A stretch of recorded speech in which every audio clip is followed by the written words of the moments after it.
Americans are very pragmatic people. We are demanding, arrogant people. And when something doesn't signify to us quickly its payoff value, we generally neglect it. We want payoff now, or we're on to Walmart or wherever. Now, that's very foolish. And you all know it's foolish because there's a lot of parents in the room. And parents have learned something about children and the distance between an adult and a child as far as teaching goes. And one of the things we've learned is we must teach our children early things they don't have a clue why they're learning. Table manners is a controversial one at the Piper household. Was, anyway, once upon a time. Why? Why can't I hold it like this? That's the way I hold my handlebar. Why must I take my elbows off the table? Daddy does it sometimes. And it's all about navigating the world with social graces when it matters to them. You try to explain that to them now? Not a clue. They take our word for it that the sun is standing still. They take our word for it that the earth is a ball. They take our word for it that green vegetables are good for them. Maybe they take our word for it.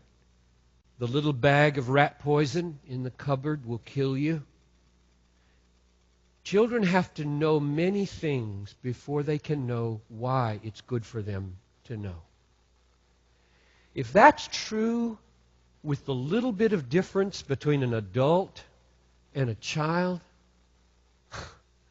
picture the distance between us and God as He endeavors to communicate with us. Things that are good for us to know, but will raise questions that He does not think are good to answer now. So I just commend to us humility in regard to these things. With the doctrine of election, I know some of the ways it is good for us, but I'm sure I do not know all of the ways it is good for us.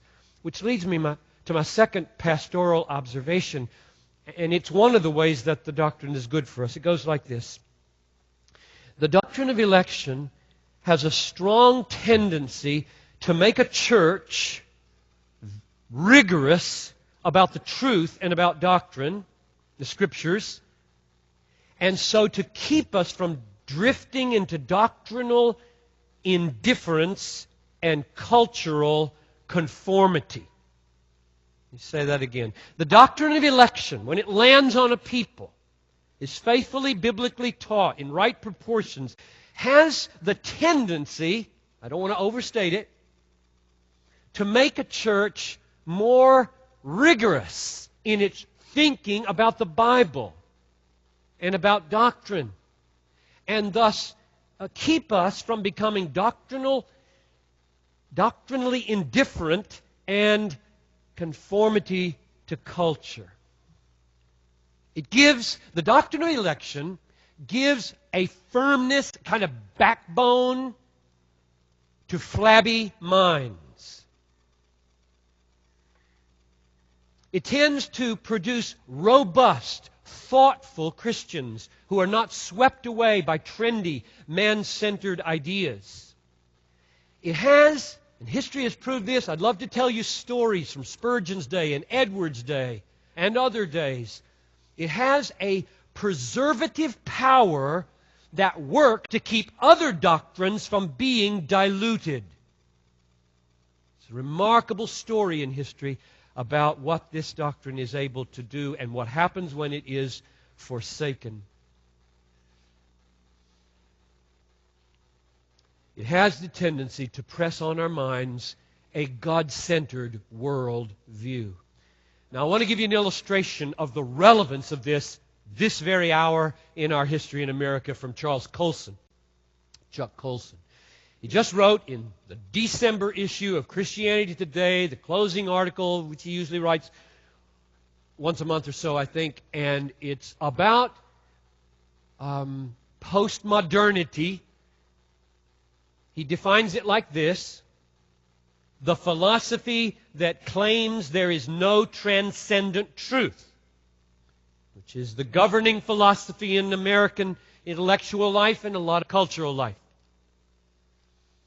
And he gives signs, about 4 or 5 of them in this article, about why he thinks it's on life support and is becoming disillusioning to many Americans, especially young people who, after 9/11, are not at all inclined to think there's no such thing as right and wrong. He gives evidences. Go to it, find it on the web, and read it. It's very helpful. But then, after giving evidences that postmodernism may be dead, hasten the day, he said, is the church at that very moment going exactly the opposite direction? Let me read you what he wrote. I can't think of a more critical time for pastors, scholars, and lay people to be grounded in a biblical worldview and to defend it clearly to those hungering for truth.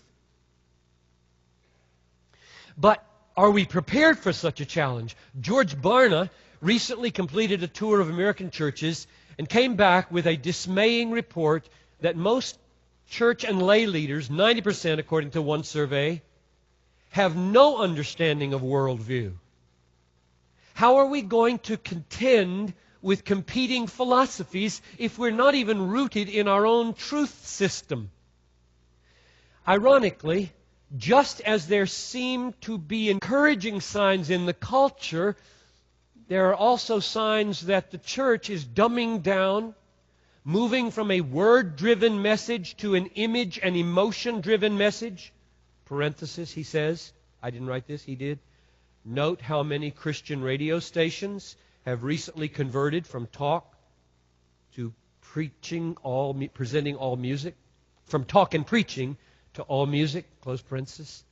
It would be the supreme irony and a terrible tragedy if we found ourselves slipping into postmodernity just when the broader culture has figured out it's a dead end. Now, my contention here in this point in the message is the doctrine of election has an effect in a body of people to waken them from drifting in the river of inherited, unthought out assumptions with no engagement of the mind. Suddenly, I've documented this for years and years, suddenly they are jarred by the radical God-centeredness of the Bible and the frightening man-centeredness of their own hearts. And they're put on a quest to build a way of thinking biblically about God, about the world, about salvation, and to avoid the tragedy that Colson says it looks like we might experience any year now, the tragedy that the church suddenly, in the name of cultural relevance and attractiveness,